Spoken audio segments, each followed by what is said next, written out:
Shopify is obviously making a pretty big impact overall, considering Amazon, Walmart, and everything historically 38% of purchases. But during this one time of the year, it seems like Shopify edges from 7-8% of the entire spend to nearly almost 50%. Do you think this is because they look at this time of the year to go direct boutique? Is it because the deals are better? What do you guys think here?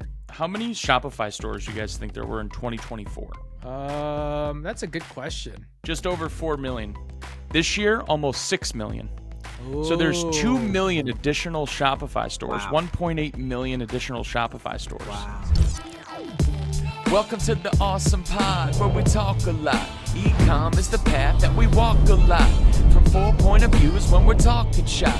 Amir from the agency and Jimmy from SaaS. John has an Android, but give him a pass. Cause he's an operator building brands like a carpenter. And that's Brian, he is the marketer.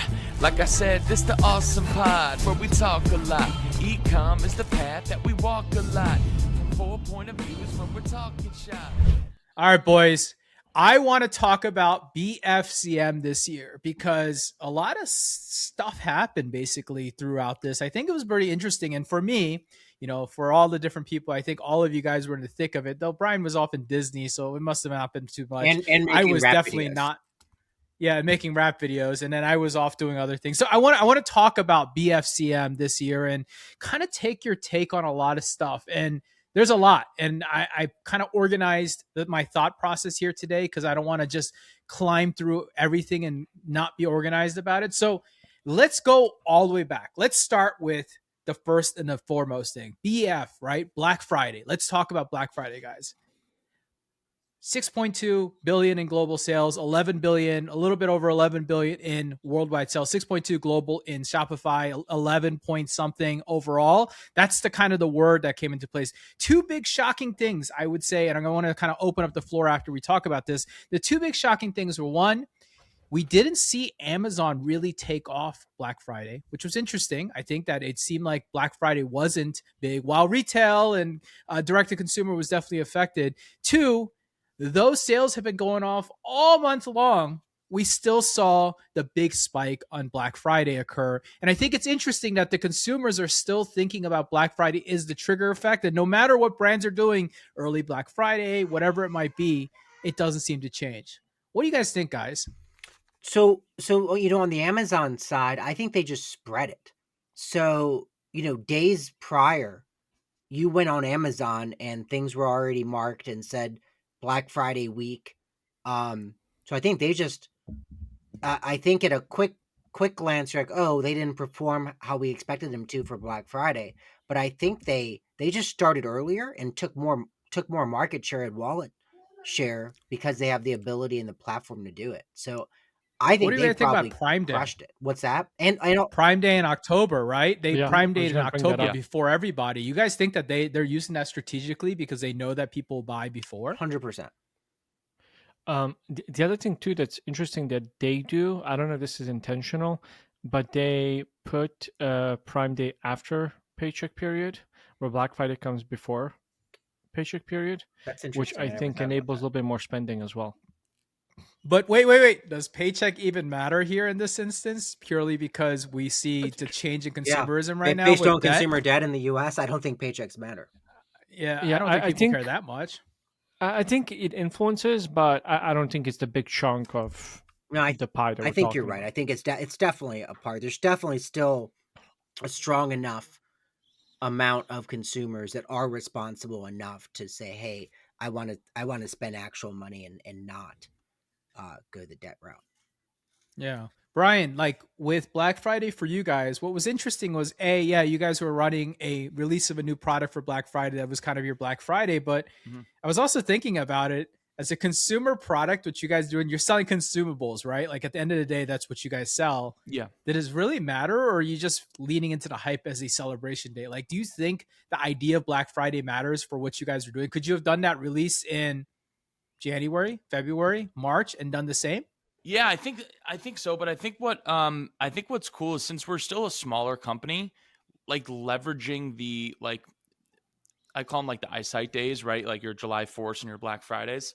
when you can build, as you are a smaller brand trying to grow, when you're leveraging like a big pivot in regards to a new product launch or a new feature or a new release, or if you're a clothing company, a new color swatch or new style, when you can leverage when the most eyeballs will be on the internet during that big pivot point for you, it just helps sort of like add fuel to the fire, right? And I think that's sort of why we do a lot of our big stuff on July 4th and Black Friday, is just because we know we're going to naturally get the most free eyeballs during that time. And we don't have to sort of like, do it at a random day in March and spend a bunch of money or come out with some crazy deal to get eyeballs that we could get for free at this time period. So I think it's like that's really in hindsight looking back why I started doing this 2 years ago. So question for you. Are you competing, though, with more noise because you do it on Black Friday? I mean, you could technically do it first week of November. It wouldn't make a difference for you specifically. Yeah, I mean, you are, but you're also, everyone's, the easiest way to sort of separate yourself, like our paid crush the past 7 days. Every other brand in raw pet, or even like your farmer's dog, fresh frozen pet, was giving $100 off or 50% off first order. Everyone, like literally the entire industry. So we were the Oats overnight of pet food, like build your own box. You dictate what you want to put in your own box. So like it helped stand outside of the noise, but it also helped too, because what we noticed is people were commenting on our videos like, oh, I just went on, even on the Reddit threads that I think I shared a couple threads with you. A lot of investigation occurs, a lot of consumerism during like this time period where I've been feeding brand A for 12 months, 24 months. I'm looking to find a reason to switch. The investigation tenfolds during Black Friday, right? Where it wouldn't necessarily have that same flywheel effect in like March or April. Right. And I'll be honest, I actually did that with a couple of products. I ended up caving in actually for Cyber Monday, and otherwise I wouldn't have prioritized looking into these products. I ended up doing so. Yeah. Wait, what'd you buy? What'd you buy that you changed? Name an example. So I bought a humidifier. That is okay. That was very. Gotta breathe. Yeah. No, but I got a really nice fancy humidifier, and I ended up getting some storage for my office, some additional storage. Okay, got it. Yeah, that I've been looking for, and actually I bought it because it ended up being on sale, and I saved like 60%, quote unquote. But I didn't buy it before because it was just too ridiculously priced, and I feel like I got a bargain. There you go. I'm feeling like what's interesting? I was talking to two of my buddies I was watching one of the games with, and they were like, we were like reminiscing on the days, Jimmy, like when you shared that picture when you had the clothing store people waiting outside the lines. And then we're like, as advanced as like we are, AI, technology, product advancements in regards to like new products that are either carving their own like category. There's like, that's slowed down so much over the past few years. I felt like when we were growing up, people would literally carve their own category, create all these crazy new products. There was so much innovation occurring that all that innovation occurred like summer, right? Fall. And that would lead into those new product drops being on sale for Black Friday, Cyber Monday, or they use it as that release period. And the hype was like crazy. It's like, oh, we got to go to the store. Halo 3's coming out. Or the first Halo came out, whatever the case is. But I feel like now there's like, I don't know, man. Like there's not a lot of innovation anymore. Like there's entrepreneurs. Dude, I totally agree with you. I actually like summarized this year's Black Friday, like my personal look into my inbox and looking up the brand. So this is kind of what I saw. Number one, we had the supplement companies. They were still selling their buy 4, get 4 free, and buy 3 and get auto ship free, like the same typical stuff, right? There was nothing crazy there. High-end clothing brands, they were doing like 5-10% off, like they're typical. And because they never go on sale, like people enjoyed that, right? Mid-end brands were just basically taking their clearance products and they seem to have shoved them into something called a Black Friday sale kind of thing. And then those low-end product companies, dude, they were just blasting it, 50% off, 70% off, 90% off, whatever the heck was going. And then tech, to your point, 5% off. That was Apple's discount this year, 5% off, and it works still. People were buying because it was 5% off. It doesn't even cover freaking tax. And you know what's crazy, right? To your sentiment about like the idea of things, there's two things I noticed that was really interesting. Well, two stores. So do you guys hear about Target and Lowe's? Do you guys hear about them? Mm. So both of them had doorbusters, but they weren't doorbusters in the traditional sense. The old doorbuster ideas was like a TV for $2.99 or $3.99. They did Amara's favorite playbook, a giveaway. They had both of them were giving away. Lowe's was giving away a bucket, and inside the bucket, they were giving away big discounts to appliances and even a free appliance per store, like a free stove or fridge per store. So there was a line 2 a.m. and there was videos of people lining up like the old days, but they weren't their intention to any buy or do anything. They were there to get their bucket. I'm and ahead all the of my viral time. Yeah, apparently. I don't- because giveaways have never been happening until Amer was born. But look, they would open their things, and there were TikTok videos all over the place. They would open those things and get their golden ticket. Oh, I won a free stove, and they would be stoked off, and then you'd see them carting their stove out. Well, weirdly, every video I saw of people winning, they had nothing else but the thing that they won that they were carrying out. So the intentions were wrong. And then we got Target, who has had a rough year this year, as you guys know, with all the political stuff that they've been through and a lot of the stuff they've been through. So they created this hype around this gift bag that they're going to give away, and it's going to have all this cool stuff. And it was apparently the most disappointing, like lowest product giveaway that was, and people are showing them all. They had It was Target like, Pokemon trading cards, but not Pokemon. They were Target characters that they had. yes, The Yeti. yeah, they had like makeup, like eyeshadow. Like basically they went to, those bins that they have where they have the clearance, like $1 for $1, 2 for. They basically went like this and grabbed a bunch of stuff and shoved it into the bag. And people waited 6, 8, 12 hours to get that bag. And they had nothing. But those were the only two stores that I saw on the internet that had any kind of doorbuster kind of opportunity that was happening, and they were trying to go through it. But that was it. So Target did so Topps basketball. This is the first year Yes. that Topps has the official license from the Players Association, and Yep. so it's a big deal. Fanatics or Panini lost it, so they did an exclusive release for Black Friday, not discounted, just a special set of boxes and packs that were available in all stores, but again, not a discount. It wasn't a doorbuster. The doorbuster was you have the opportunity to buy at full price, which is interesting. Yeah, definitely different approaches this year. Yeah, I think a lot of this has been different. Everyone's trying to figure their thing out because retail was pretty flat apparently. And I don't know the final numbers yet because it's still coming in. They're much slower to report these numbers and data. But they're reporting basically that retail was pretty flat. And to your point, Brian, with inflationary, that means that it was actually a downslide, potentially.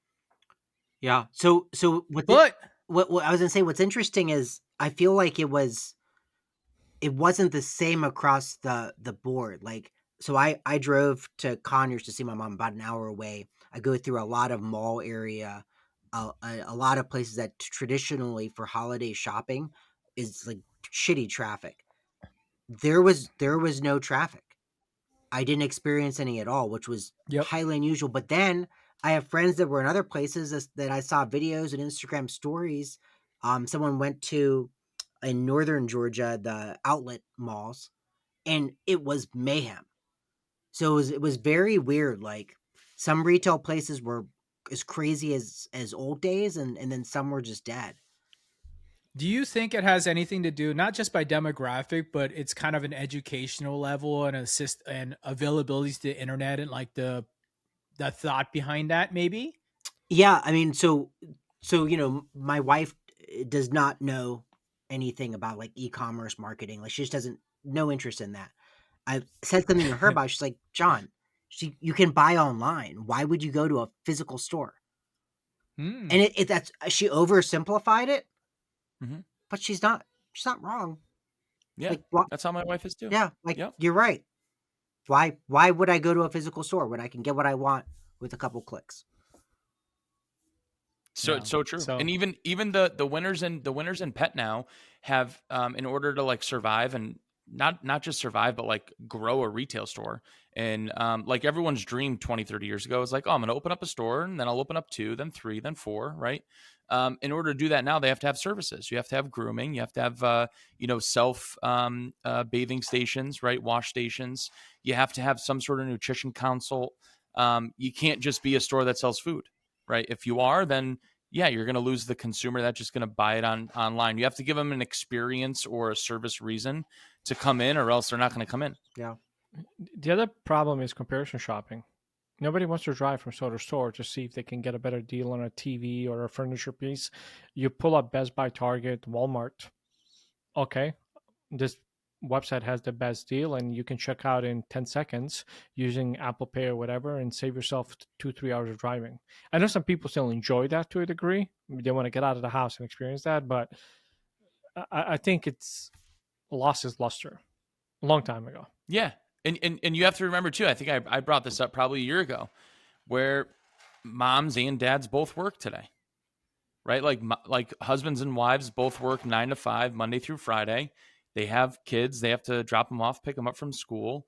Black Friday now, you have two, busy parents that have kids, and there's not like it was back in the day where my dad, used to give a list to my mom growing up. Hey, Lynn, I need you to go pick these things up for me this week while I'm at work. Like, dude, those days are over, man. So those days are over. So something interesting, and I think we're all guilty of this, of thinking back only a couple years ago. Amir, you just said a second ago, I mean, it's lost its luster a while ago. And Brian, you're saying the days are done. If you remember, I guess 2022, 2023, retail Black Friday was a big deal. It was. Everybody had been locked in their houses for a couple years. And it was a strong reaction where it was setting records, right? And it had bigger growth than ecom in the same period. Because now in hindsight, which is always 2020, it was because we were starved of the opportunity. Now we've been given a few years of doing it, and now we're like, oh, this kind of sucks. This is why we can't have nice things. Yeah, done. Let's just go back to buying online, because I mean, 3 years ago we were all ecom brands were fighting. We need to figure out retail. We have to figure out retail. Retail is the future. And now it definitely has its place. Don't get me wrong, but it's not. We've now gone back to saying, oh, well, it's also just as much fun to not leave our house. Yeah, no, I mean, I was looking at the data from Reuters, their post here, and I don't know how correct all of this is, but they basically said with Adobe Analytics, they tracked about 1 trillion US retail site visits in dollars, and they're expecting it to be roughly about up retail about 4.5% year over year. So they did see a little bit of an increase, but that could also be inflationary based around what we've seen with the dollars and everything else going on, where online, to your point, came in at 9.1% just for Black Friday alone. Just that's all I'm talking about, just Black Friday right now. Yo, OmniSend is back with some new swag. AI is now in the mix. Yeah, you heard that. Smarter and better. Let AI decide. Personalize every line. Take your brand worldwide. How about 24/7 support? MJ of basketball, but email to the sport. So sit back, relax, watch the magic unfold. Let the folks at OmniSend get your story told.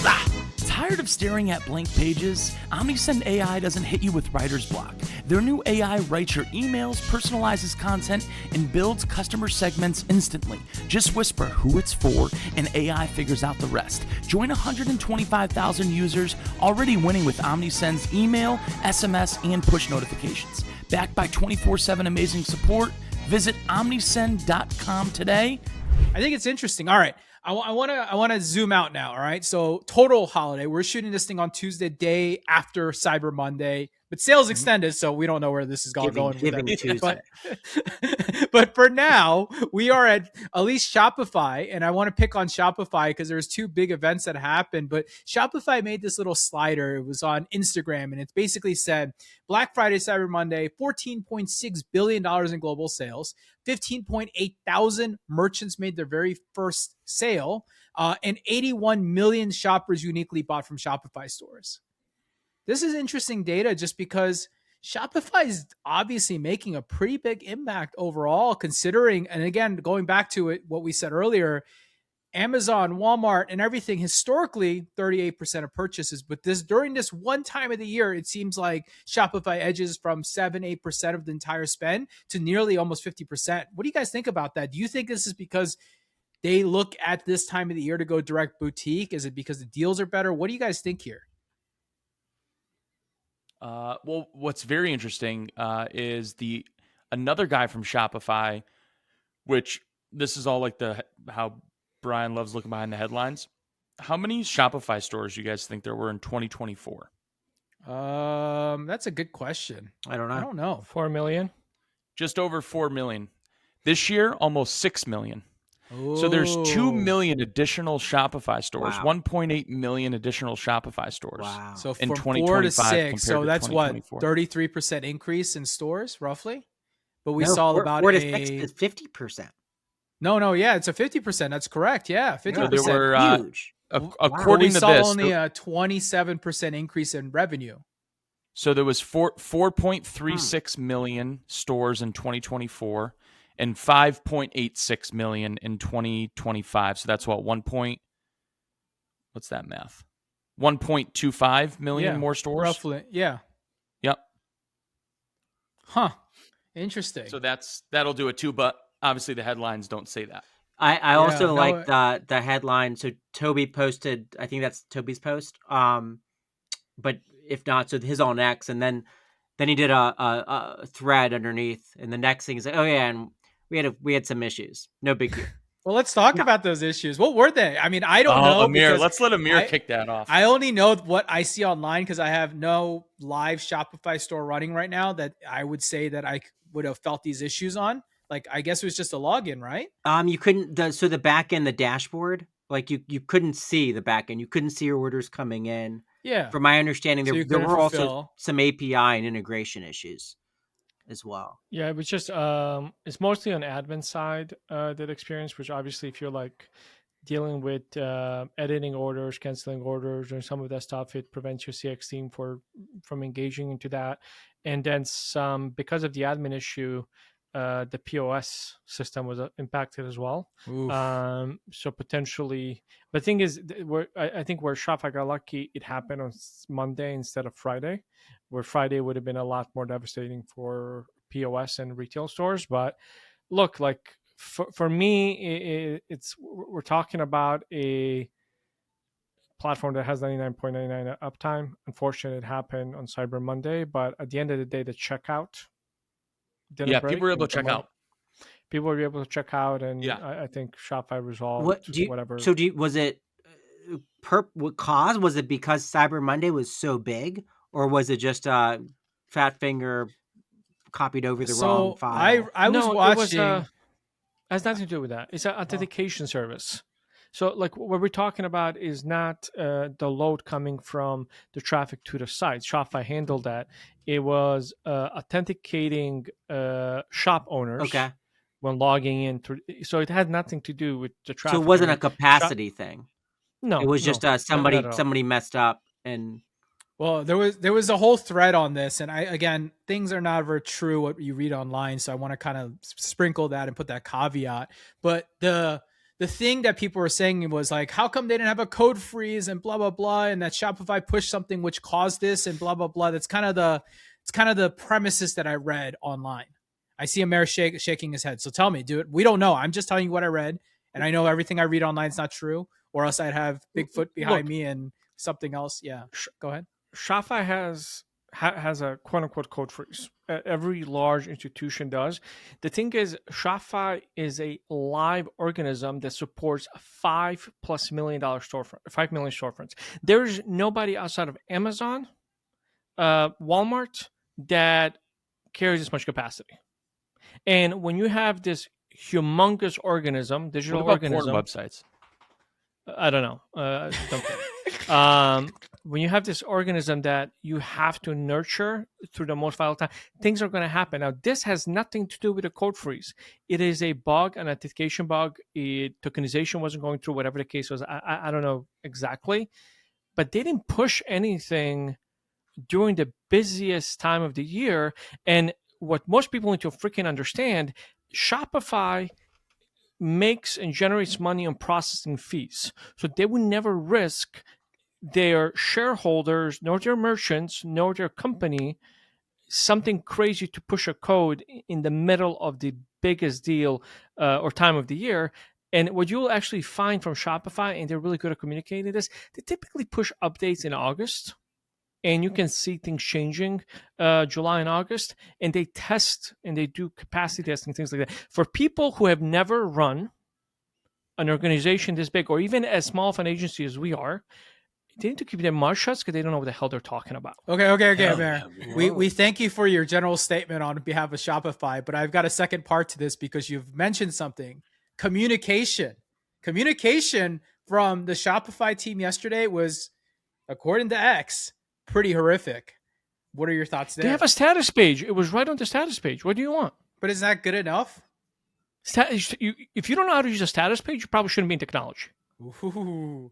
John, Brian, I'm sorry. So, did you guys look at the Shopify status page? I mean, it's the first, to be fair, it's the first place when I couldn't log in. It's the first place I went to. Okay. I dropped in general. I dropped the link. Everybody complains about a status page when companies don't have it. And when companies have it, it's the last place they want to go look. Pick your battle. So is that your official statement on behalf of Pick Harley your battle. and Toby? But hold on. But Toby and Harley being on X, communicating with entrepreneurs. Brian makes a post, he reposts it like, "Wow, this is cool." But that one day where he all just needed to say is, guys, like what you said, this happened, we're working on it. Like, I believe that him just saying that would have calmed people down at least a little bit. Yeah, I would. I would. Yeah, if you're going to be a social media influencer, I agree. Which they both are, then I think they're active. It's not like they're inactive people to do that. Yeah, it's expected. I agree.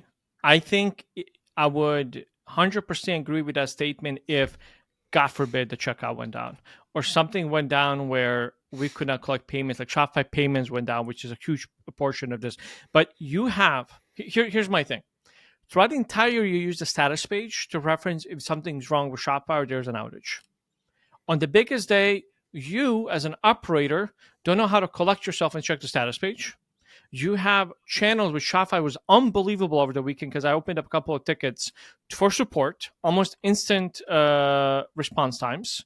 So you have all of those things. And to be fair to Harley, I don't know about Toby, Harley was on every freaking news network talking about BFCM and what's happening in Shopify. But like to me, it's like if you have a status page and they're updating it, they're actually updating it pretty frequently, probably every 30 to 45 minutes.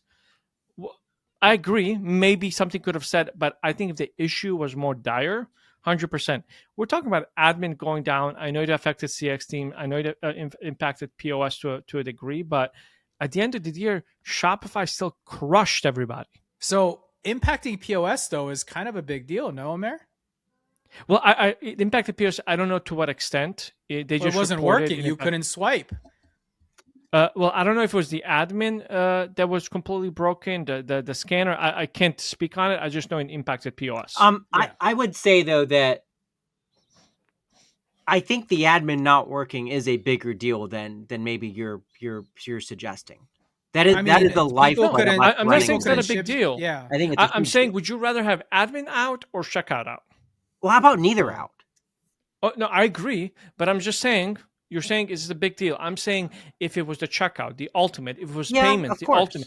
I'm just saying it's a different weight scale. I don't disagree, but I mean when I have 8 people that are all working full days and 99% of their daily activities are in that dashboard, that's problematic. Okay. Let me ask you an honest, and I know the answer to this, John, but I'm going to ask it anyway. When you went to the status page, first thing you did, like you mentioned, did you have trust that Shopify is going to resolve it pretty quickly? Yeah, I did. How many hours did it take? That's what their brand is built on. They take care of a merchant. Huh? How long was it down? I thought it was down for like most of the day. It was different clusters on lunch, I think. Yeah, for most people, it was resolved pretty quickly. And if what I heard was it impacted the self-service stores more than it impacted the like the Shopify Pluses and stuff like that because you guys were on your own stuff. I mean, I don't know what it was. I'm Shopify Plus, and I I didn't have admin access. we're But it Shopify was Plus. maybe you're saying it was resolved quicker for us. I don't know. Yeah, maybe for you guys. And there was a lot of people who were smaller guys that were very much Ours like they was were so I stuck can in tell you time. ours was down because Nate sent the email out company wide to the people that, like John was referencing, employees that use it on their day to day. It went down at 6:19 a.m. and then he sent an email saying it was restored at 12:02. Okay, so about 6 hours. Yeah. Yeah. And we had merchants that waited longer than Brian, and some that were sorted pretty quickly. Interesting. I think the I don't know if you guys, John, I always click on it because the one that went off today says you're at risk for not complying with state laws. Classic. Not great. But Shopify has they'll love to bug the crap out of you on the notifications feature on the push notifications. Send a push notification, send an email. An email would be nice. No email was sent. I don't know. When our customers, we had a delay with Jitsu, one of our carriers, a 1 day delay with the weather in like zone 2 and 3 today in New England because of the snow. So we just emailed the customers that said like, hey, you may experience a slight delay here. But do you have a status page? But the status page, to your point, Amir, is if you have a merchant that's paying you $100,000 a year, you're telling me that it's the Ritz-Carlton. I'm paying for the Ritz-Carlton. Do you think if something happened on the Ritz-Carlton, they'd be like, oh, check our status page? When's my bathroom going to get unclogged? Oh, go downstairs and check the bulletin board. No, buddy. You're going to tell me when my bathroom's going to get unclogged. Remember, I'm paying for a Ritz-Carlton service. The whole idea of Shopify is they're empowering entrepreneurship, and they're not all that technology stuff you said, what you said there, Amir, is something they shouldn't care about, right? They're here because they have an idea, a product, a service, or whatever, and they want to sell it into the world. And Shopify makes it as easy as possible, ultimately. So I think asking someone to check the status page is not really a typical action of a non-technical person, and many people who are on Shopify are not technical. That's why they hire people like you, Amir, to come work and build on things for them, because otherwise they would do it themselves. No, my question would be, and there's no question here. We're asking for a general statement on behalf of Shopify. On behalf of Shopify. Yes. I love where this went. This is if I was Shopify and I was put on this spot, I would say, we hear you. We're going to take note and we're going to make improvements in our Would you have said something, though, instead of just saying go to the status page, though? So what we actually did as an agency, we went around and tried to notify as many merchants as possible, including our team. Did Shopify's job for them. Yeah, but that's talking to a very small sector. And why couldn't they done that to everybody else? So you do agree. You have to agree that they could have done a better job communicating. That's 100%. Yeah, I agree. Yeah. Absolutely, they could have done better. I'm just saying, I don't know what information they could have provided more context than what. I don't think it's about providing more information. I think it's to Brian's point. It's just communication, right? Yeah, it's emotional support, and to some of these people on the other side, this is their day. Like, this is gonna either make them or break them into 2026, and they've got this emotion building up. Right? Yeah. You'd agree with me on that, right? And to be in an emotional state and have something, you're not going to have a logical step of go check the status page. That's very logical. Honestly, what I would have probably done is on the login page, I would say, we're experiencing issues. You may be affected. Please check our status page for latest updates. Perfect. Yeah. But if I'm Harley or Toby, where I'm posting multiple times a day, every single day. Yeah. I agree with that. Yeah. I think they both should have made posts and tweets. Yeah, literally. Guys, we're messed up right now. We're working on it. I promise I'm going to get you guys back online. Literally, that statement. That's it. Would have at least made people say, okay, I feel okay. They've got my back. Yeah. Yeah. And in about hour 3, I would have probably said again one more time to say the same thing, basically. Like, guys, we figured that issue out. We're working on it. We're restoring as fast as possible for everybody. Like, little conversation like that, regardless, is just helpful. It sucks. It's emotional. It's defeating, whatever it is. But you got to think about who's on the other side. And that's all I'm saying. You know what I mean? Yeah. All right. Let's go into two other topics that I had saved up here. Actually, I have three different things. Okay.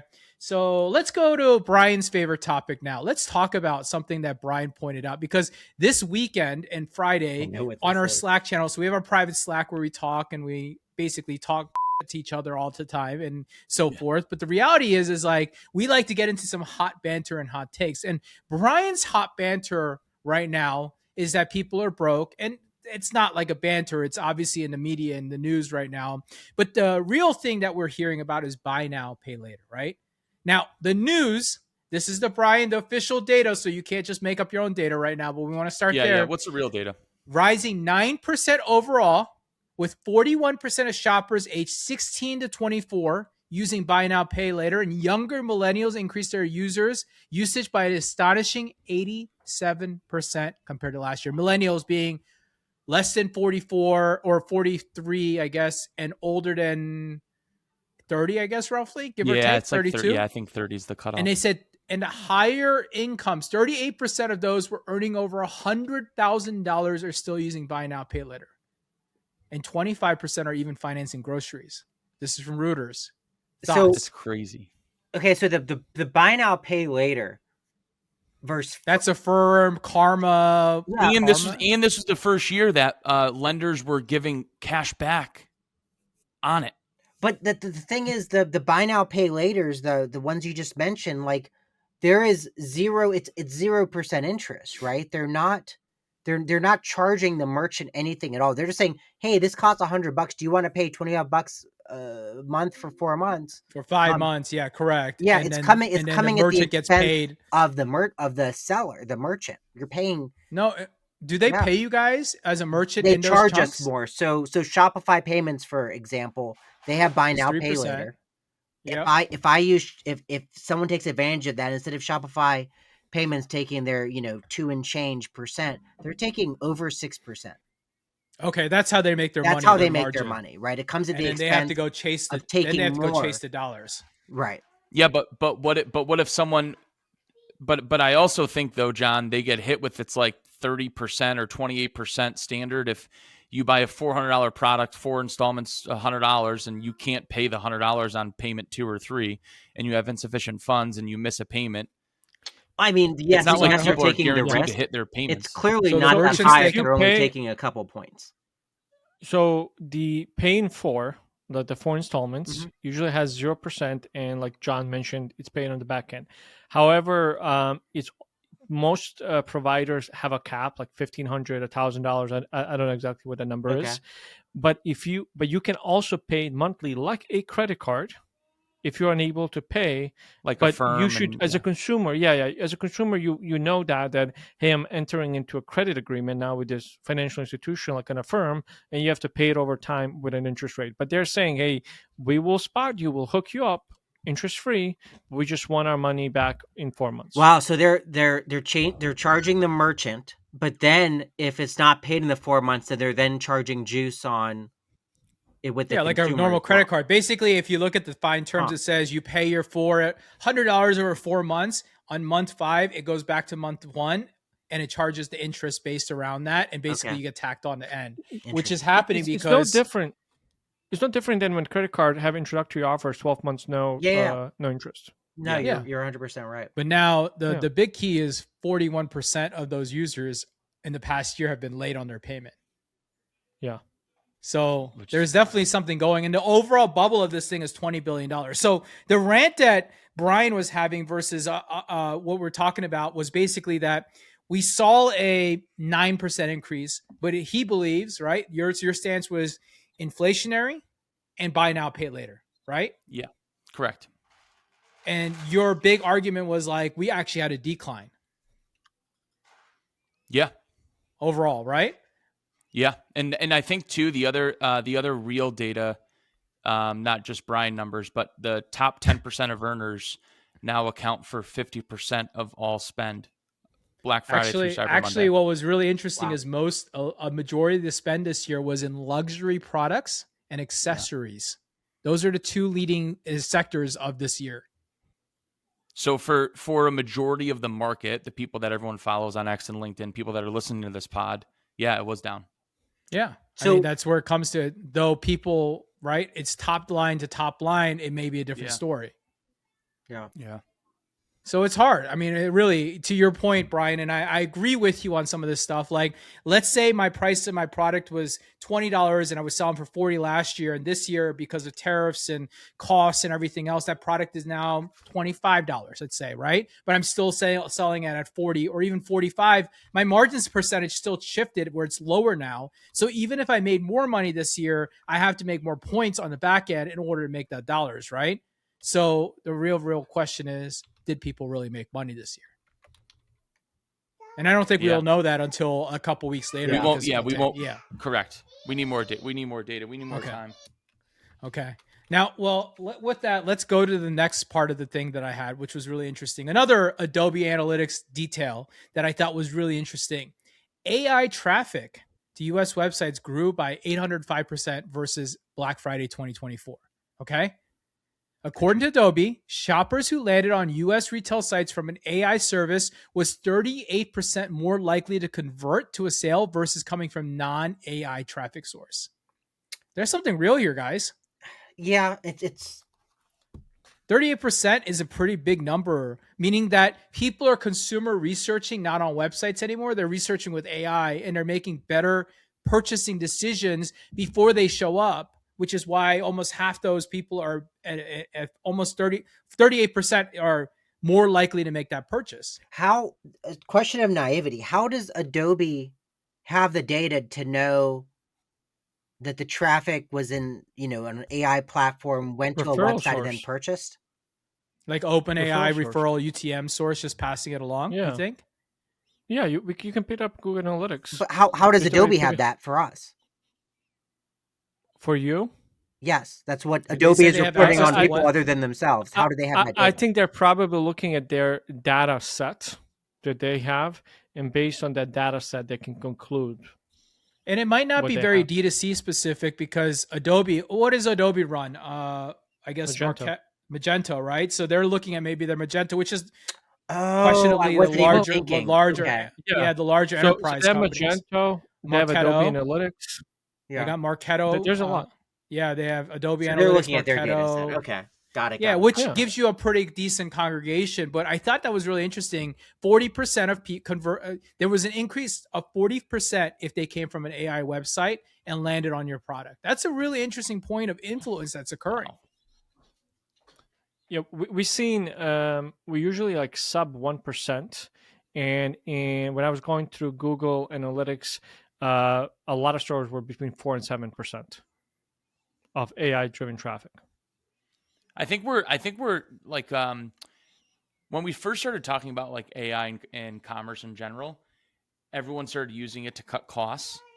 Now they're using it to make more money. It's like a shift now, right? Like the whole conversation with AI, it's all about leveraging it now to increase traffic, sales, revenue versus just not even a few months ago or 12 months ago. It was just all about how to use it to cut costs, how to use it to save time. You guys see this race happening on the, I know we talked about it a little bit, but on the whole AI side, even as the last one we recorded to now, more and more people talking about AI, SEO or GEO or whatever the heck you want to call it. And then people giving up, putting up the white flag, some people releasing it, people giving it out for free. SEMrush gets acquired by Adobe.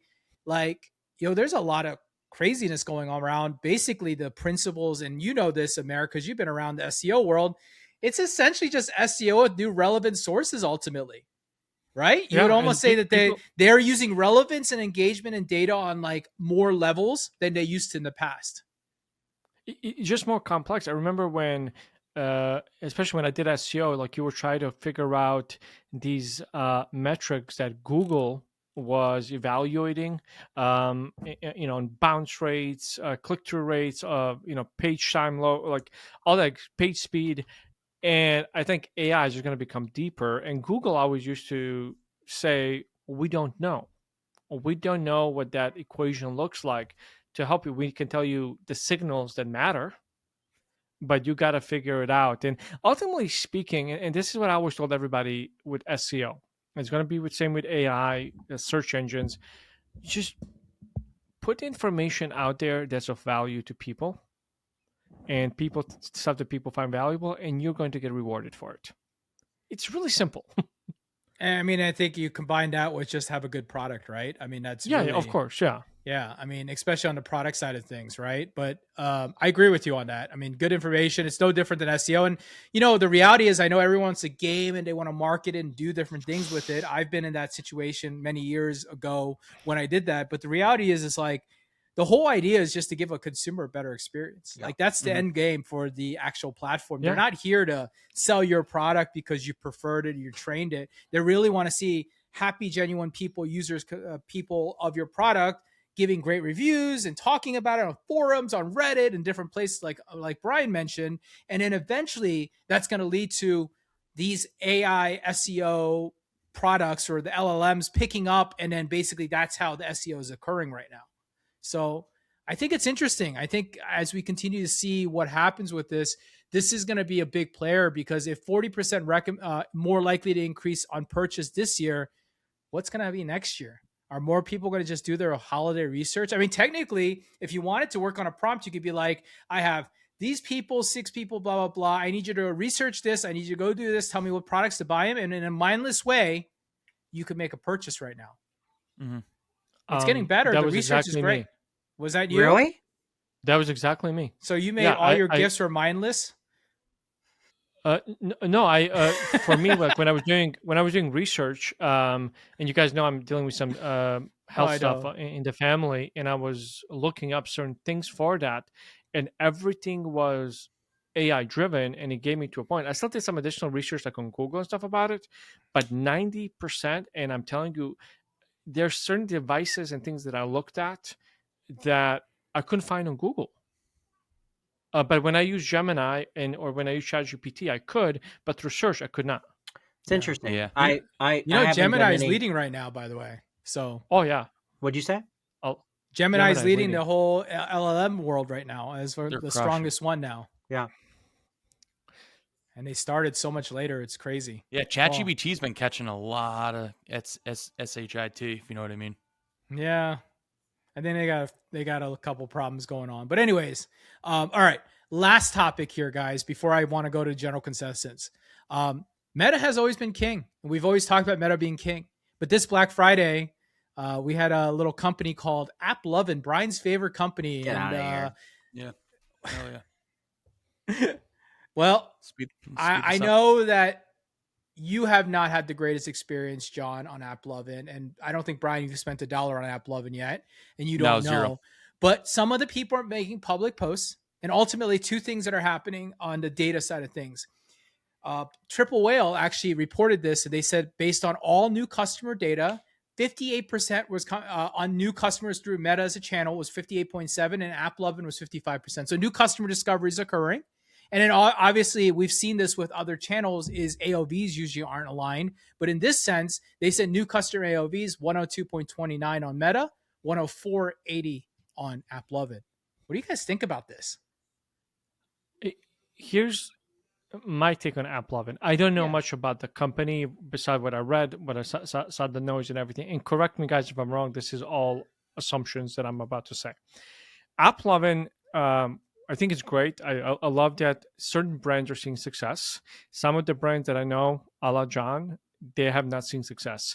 What I feel about AppLovin, where they need to create a better narrative, is I feel anything I hear about AppLovin in the direct-to-consumer e-commerce space is they cherry pick best performing brands. They enable them to be on there. They white glove service them, which is all great things for them to penetrate. I'm not against it, but I think the numbers, given what I hear in the ecosystem, are extremely skewed compared to Meta being free for all. Yeah. Well, look, you have October 1st. They opened up self-service though to everybody. They didn't open. They opened it up so as long as you were invited in or whatever, got a code. They were playing the referral game code or whatever, but they opened it up to everybody, self-service. But I think maybe I misread it, but I think I saw somewhere that those numbers were looking at like 800 brands or something. Let me look here if I can look at it. John, what were you going to say? Yeah, it was 400 brands. Yeah, 400 brands using AppLovin. So using AppLovin. So they, there's a very small. I don't want to throw some shade per se at Triple Whale, because I've met the guys that I met them in an event in Austin. Great guys. But it's the thing about data, right? You can look at data in certain ways to accomplish whatever narrative you want to look at. And if there's one thing with certain that we've seen with AppLovin, is that they're very strategic, targeting certain brands, certain influencers, certain people with money, and maybe if not cash in their bank account, add credit. They're very strategic to control a narrative. So I'm calling bullshit on this. Interesting. And I don't think anything's wrong with that, but I think it's wrong to put in this context, to compare Yeah. it to Meta in this way. I don't think it is what it is. I think they're just very, very good, and they're a gigantic company. I think they're very good at controlling a narrative. They have a whole team that controls narratives very well, and I think they're controlling a narrative right now. And I don't think. But I think they're losing the narrative. I don't think they're losing it. No, I don't think they're losing either. I think they're accelerating, if you ask me, Amir. I think they're continuing to improve. I mean, any experienced person looking at the number 400. Let's just look at Shopify. 99% of people are clowns and idiots. They missed that. I'm saying any person looking at 400 that has experience knows that data set is invaluable. Well, it was 400 merchants on their platform that were using AppLovin and Facebook or Meta, basically. So I guess there's some and that AppLovin said, "Yeah, use those." Yeah, well, even if it wasn't just AppLovin, I mean, I would almost say like someone like Triple Whale having 400 brands is probably on point to what they have, right? Yeah, I mean, but give credit to AppLovin. They're being very strategic about creating success for their customers. They're creating success when people are allowed and want to show the success. And dude, like mobile game ads, I mean, dude, that's hard. I can't imagine the creative has to be very different than Meta when you're making mobile game ads, right? Like you guys, I don't know if you guys do. I do, because I'll be honest about myself. And sometimes I'm sitting there and I see an ad and I download the game, and you have to watch ads to play further because you're refused to pay the $2.99 to unlock the commercial free one, right? Like, because that's what we do. Have you seen those ads? I don't know if you saw the chat from me. What's that? I have to go upstairs. Okay. All right. Go run. Anyways, cool. All right. Well, I think there's Brian. Brian's back. Yeah, I got the two kids. It's like wrangling. What would be two tough animals to wrangle? You know what I think? A hippo, just by the sheer size of a hippo. And what are you talking about? An alligator. Like I'm trying to like wrangle two kids. I'm saying like, okay.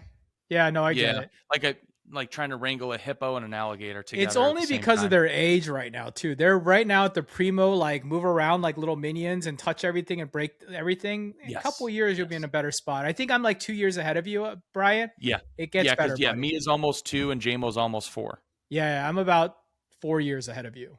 It gets better. And then Brian. Ava is going to be 6. Ava's perfect because Ava's a good place, right? Great spot. Go upstairs for an hour, draw. Fine. These two chewing on wires, drawing on the wall. It's a nightmare. Well, they'll chew on outlets. They don't care. These kids. Yeah. I don't know. Anyways, chewing on wires. Yeah, chewing on wire. It's not wrong, Amir. It's not right. You know, like you've had a puppy before. A puppy and a 2-year-old are not very different. No. Especially when they see their daddy chewing on wires. My puppy is very well behaved. He was very well behaved. Yeah, I don't know. Not at like 3 months old, right? No, I could put food in front of Simba, go walk outside, come back, and tell him to stay. He will not touch a piece of food. Let me tell you, not all dogs are like this. Okay, if I did that with one of my dogs, the food would be gone, and they would have ate whatever was on the counter too.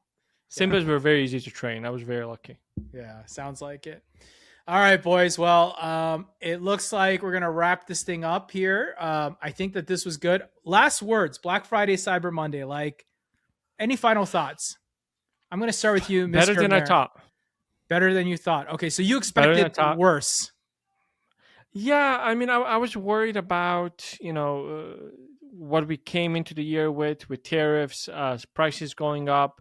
I mean, American consumerism is American consumerism, and I mean, we've seen some incredible uptakes. I mean, our conversion rates were up around 30% over the entire weekend. Our sales were about 25% up compared to last year. AOV was up about 5%, which was huge. I mean, just very healthy for everyone. One thing that I didn't notice, I'm very excited to see what's happened. The activity that India had for Black Friday, Cyber Monday this year compared to previous year, I feel like this is the breakthrough year, and I'm curious what type of an e-commerce laboratory India is going to become in the next 18 to 24 months. Interesting. But the dollars and cents don't make sense to sell into India for most USA direct-to-consumer brands. No, I'm talking more about, for example, quick commerce. Oh, okay, yeah. Yeah, India's just the way it's structured economically, infrastructure. It has all these different challenges. So I think the West will be able to learn from India to see what's working, what's not, because they have to be innovating in a different way to appeal to their consumers. Yeah.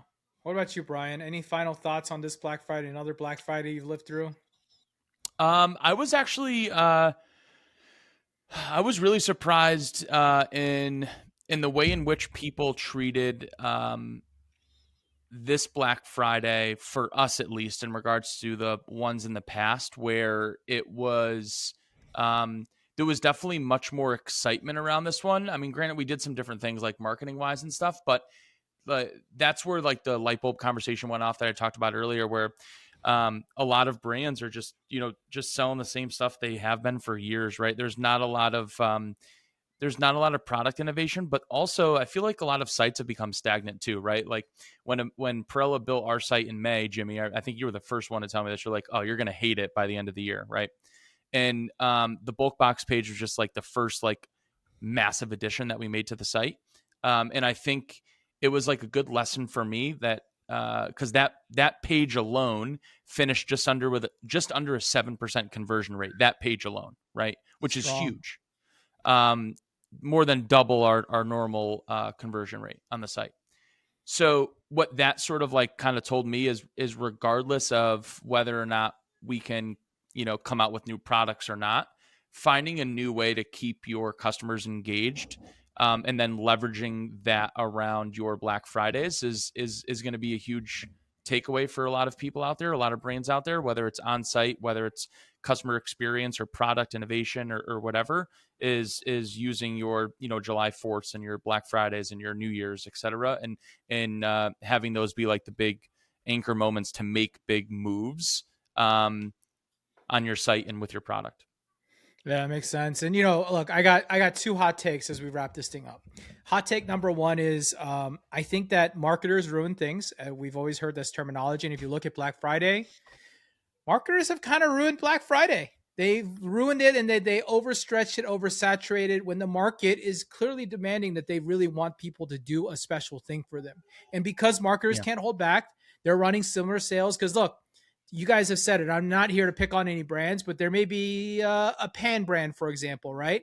And they do this sale, and they've got a crazy big thing on their website and sale. But in July, you can get the same price. In August, you can get the same price. This is their normal price, basically.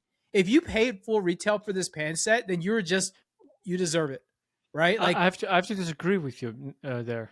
Okay, tell me. This is the genius thing about these brands. As much as we criticize them, you always say, Jimmy, which is very interesting, whether it's on social media, emails, people don't see this is true. Yeah, people are goldfish. So even more rare on the website, when somebody goes sees it, and it's a psychological thing. It's like, oh, the entire set is $3,000. I can get it for $1,500. Hey, honey, HexCloud is on sale, or so and so is on sale. I want to get it. That's their model. And they're very explicit about it. The thing is how they get somebody in the funnel, feel like this is an incredible deal, and that they're getting great. They suckered me in. They suckered Brian in. It's still a good product. I had my complaints about it. I still do. But I think it is a very tactical approach and intentional of what they're doing. I No, I actually have a hot take to follow that marketer. So this is gonna sound crazy. Back to, was it last year, Jimmy? The I said like inspirational we're in Jimmy. like the era of the worst marketers, and I this can be snipped up into a viral 60-second clip. Okay, I'm gonna start it right now. We are living in the age of the worst marketers in human history, especially during Black Friday and Cyber Monday. If you need to send 43 million emails and SMSs during a 4-day span in order to hit a number, compared to some animal and savage 30 years ago that put one ad out in the paper that generated the same, if not better, split revenue of their product that they're selling, you're a horrible marketer. You shouldn't need to send out 4,300 emails to hit your number when the animals 30 years ago did it with one newspaper ad. I disagree. What are we talking about a specific brand? No, we're just hot takes, final Black Friday thoughts here as you come back. I disagree, Brian. Well, Brian's walked away. He's dropped the mic apparently. Did you see for drama? Did you see? I made that post about the True Classic 4-block. Brian from True Classic responded. That's not when they were supposed to come. He was having issues with Klaviyo on delivery times and delays. Wow. Which is why when I showed you the email, but you didn't have it in the same. Yeah, it must have been like they just couldn't keep up with the volume. Yeah, like he dropped a screenshot of him like asking like, I'm getting multiple reports about people not receiving or receiving extreme delays. Wow. Yeah. Which is interesting. This email thing year after year just Klaviyo had issues last year too, didn't they? I'll tell you guys exactly why. And it's very simple and it's really hard to explain to this, but email architecture and sending infrastructure is archaic as hell. And there is no way to make it better because the pipeline, the SMTP protocol that it's built on is archaic as hell too. So when you have two of these and you've got this very old adage setup, it's really hard. It's no different than SMS. SMS has had this problem for years because it's literally phones dialing numbers and whatever it might be doing in the back end. It's a pipeline that's broken. Like there's a broken pipeline where only throughput is limited, not based on how much dollars you can spend, based on literally technology. Does that make sense? Yeah. So the problem with email is always like, you can only send so much data on the internet before you're done being able to send data into the internet. You have a cap, an API limit, a throttle. And when you are sending 10, 20, 30 times more of the volume than you normally send, and your volume is not there yet, you can't go any faster. So in the principles of emails, every IP may be able to send 100 million emails an hour, let's just say. I'm just using a really random number. It's really high. Yeah. You can't send 200 million through that pipe. You got to open another pipe, but that pipe has only been extended to 50 million at this point. So you can only maybe send 52 million. And then you got to move to the next one. Yeah. And so the archaic nature of the world of email is limiting the issue, which creates technology problems. So from now on, I'm saying to your rebuttal, Jimmy, don't send more email. No, you should still send more emails. Just let them sit in the pipeline. It'll be all right. You got to be able to fit in the pipe. I guarantee you, even though John didn't mean to, he posted a story about True Classics, how you got so many emails. Someone on that, I guarantee you, saw that and go, oh yeah, True Classics having that sale, went on and True Classics made a purchase. I bet you. I don't know who, but someone who saw your LinkedIn post probably went to go check out True Classics because you mentioned it and made a purchase. Maybe. I'd put my money on that. I've seen it. I don't know. Did you look at their sales? I made a post about some. Listen, I made a post about some cup. This one that the Ember cup, the one that warms up your coffee cup. Yeah. And I saw someone basically go in my messages and comments was like, "Dude, that's such a great idea. I'm ordering one right now for my school's teacher or whatever." Like, yeah, it's press is press, no matter how it's made. And to Amer's point, and I will agree with Amer on this, is like attention is harder than ever to get. And my always statement that I make is you're either in the noise with everyone else or you're freaking out of the noise. I'd rather be in the noise, right? We have 4 people here. If we're all talking together, if you stop talking, you're out of the noise. And so therefore, no matter if you don't talk or you talk, you're getting less value by not talking than you are by talking. What if you can't hear the noise? Doesn't matter. So Brian, I'm still talking. I'm still talking. Brian at True Classic, if you're listening, I'll take. You can just DM me for my affiliate information. No, I actually took that idea though, and we're doing it tomorrow with Victor. We're gonna take a video of Victor, put it in embed it in the email, and it's gonna be like the most like unprofessional email ever. But it's gonna be like Victor got a hold of our email server. Who's Victor? And it's gonna be Victor is just our warehouse manager. He's He's warehouse guy. Oh, He's the hola como estás guy. Doesn't gotcha. speak English So well. Victor's But I'm gonna gonna send try the it email tomorrow. Yeah, I'm gonna try it tomorrow. Bulk boxes, good deal, 25% off. Buy the thing now. All right, look, I want to wrap this thing up. John, you came back just in time. Last week we did a pod about our predictions. You were unable to make it because you decided to go get sick or something crazy. So we're back now. I want to give you the floor because I'm sure someone out there, at least one person, at least one eyeball, not two, just one eyeball would like to hear about what your predictions are, John, mostly so we can reference it next year. So John, spitball your 3 predictions that you'll throw out there. So I do want to call out because I wasn't here to, protect my statement. If that episode on the predictions would have dropped a week earlier, I would have been right on the crypto thing. But you wouldn't have been relevant then because it would have been expired. Yeah, I'm just saying. Okay, give us your predictions. Yeah, we asked for your 3 predictions. What was that? No, I just said we asked for your 3 predictions, not about. I'm sorry, Brian. Sorry to disappoint you. Okay, number 1, this seamless. I'm gonna buy everything through the AI platform of ChatGPT. It's not happening next year. Sorry, guys. I know. I know ChatGPT wants you to believe that it is, and Shopify wants you to believe that it is, and it's not happening next year. Okay, you're calling cap on it. I got it. Cap on seamless buying. Okay, I'm noting it down. All right, go ahead. So number 2, and I think it's actually I like it even more after Brian threw that stat out there of Shopify going from 4 million stores to 6 million year over year, that wild growth. My second prediction is that barrier to entry to start a D2C ecom brand, the barrier to entry is going to actually be higher. And I mean that for, it's not just the simplicity of, Shopify does make it easy, but, Shopify takes a chunk, a percentage of margin, way more than they took before. When all the dust settles of all the things they offer, they're taking a lot of points. You combo that with Meta is going to continue to be the big dog on campus, which means expect your CACs and your CPMs and whatever metric you're tracking it on is going to continue to go up and be more expensive than before. So because of that, I think the barrier to entry is just going to be higher, and we'll see less stores. Yeah.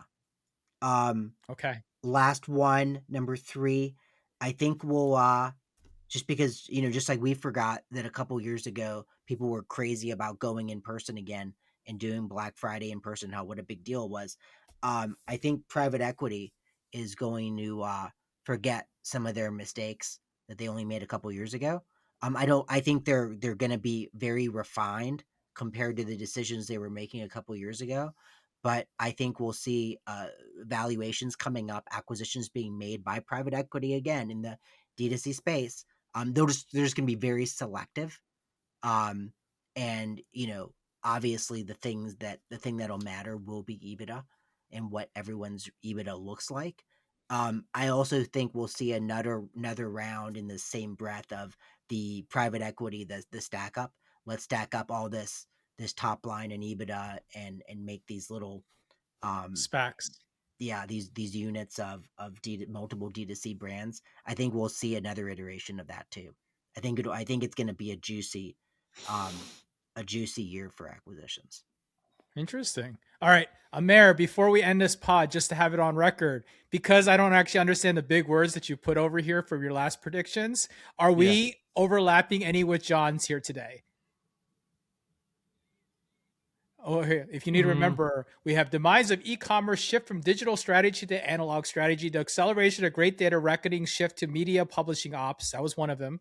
Another one was AI correction due to privacy regulations, shift to synthetic data, AI, and shift to on-prem self-hosted A.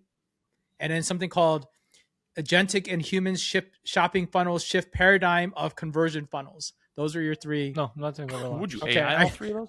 I just want to make sure that John's and yours don't overlap. So next year when you go and you're like, no, that's what that meant, and we're like, I'm not sure if that's what it meant. That agentic one sounded like it might be similar to what I said. No.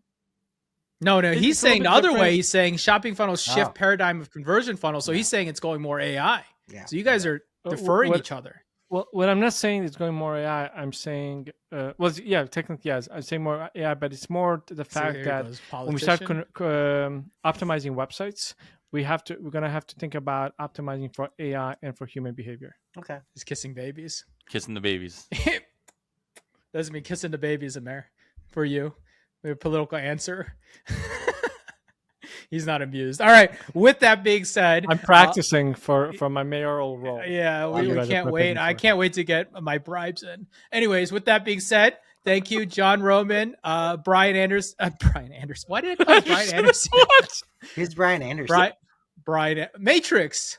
Hello, Mr. Pamela. Anderson. Agent Excellent. Anderson. I don't know. He kind of looks like that. But Brian McDonald, Amerigross Snitch. My name is Jimmy Kim. We thank you for listening to Awesome Pod. We hope you enjoyed this, and we'll see you on the next one.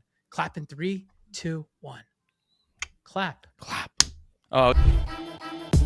Welcome to the Awesome Pod, where we talk a lot. Ecom is the path that we walk a lot. From 4 point of views when we're talking shop.